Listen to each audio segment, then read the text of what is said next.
Guillaume, bonjour. Vous êtes ingénieur en environnement au centre hospitalier de Roubaix et vous avez travaillé depuis des années sur l'optimisation de la qualité de l'air intérieur. Avant de rentrer dans le comment, dites-nous pourquoi. Qu'est-ce qui a déclenché ça chez vous ?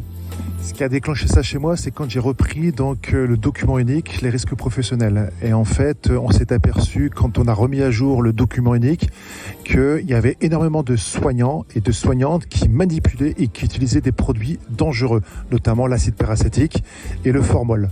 Et à ce titre, vous vous êtes dit, je dois agir sur l'air intérieur. Mais ça, c'est très en amont parce que les réglementations arrivent à peine. Et vous êtes déjà, vous, dans une dynamique où vous faites des mesures chaque année, c'est bien ça ? Oui, on fait des mesures chaque année, sauf qu'à l'époque, quand on s'est intéressé à ça, on était en 2017, avant le Covid. Et effectivement, au niveau de la réglementation, finalement, il n'y avait pas grand-chose. Donc, on allait chercher des articles qui se faisaient donc aux États-Unis notamment. Et quand on a travaillé avec les laboratoires pour mettre en place donc des capteurs pour mesurer donc le formol et l'acide peracétique dans certains locaux, finalement, quand on leur demandait les résultats, il faut que vous arrivez à conclure les résultats par rapport à un texte réglementaire, et finalement, ils n'avaient pas de données. Donc, on utilisait les données américaines, ce qui ne veut strictement rien dire. Vous avez réussi, je crois, quelque chose d'assez exceptionnel en France et qui est la bonne solution, c'est pour ça qu'il faut la faire connaître. Vous avez réussi à connecter des capteurs de qualité d'air intérieur à votre système de ventilation, c'est bien ça ? Oui, en fait, on a mis en place des mesures d'air au niveau de notre crèche, et les résultats, notamment au niveau des composés organiques volatiles, n'étaient pas très bonnes. Donc de ce fait, on a décidé de mettre en place des capteurs mobiles fixés, donc 24 heures sur 24, 7 jours sur 7, dans 6 pièces de la crèche, notamment les dortoirs et donc les espaces de veille.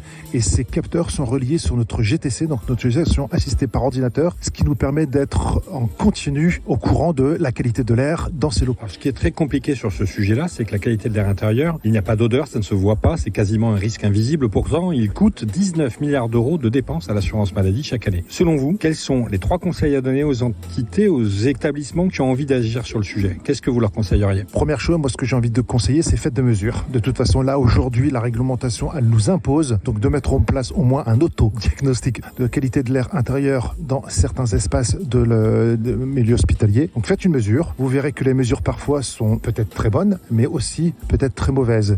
C'est l'histoire de notre crèche. Et ensuite, après, il faut agir tout simplement. Et agir, c'est quoi ? On a les mesures, on n'est pas bon, on met en place des actions, alors correctives, et après du préventif. Et le correctif, ça passe par des capteurs. Vous êtes ingénieur, est-ce que votre direction vous a suivi ? Comment avez-vous fait pour motiver ? Quels sont les conseils que vous pouvez donner à ceux qui écoutent pour motiver des acteurs qui ne sont pas conscients du problème ?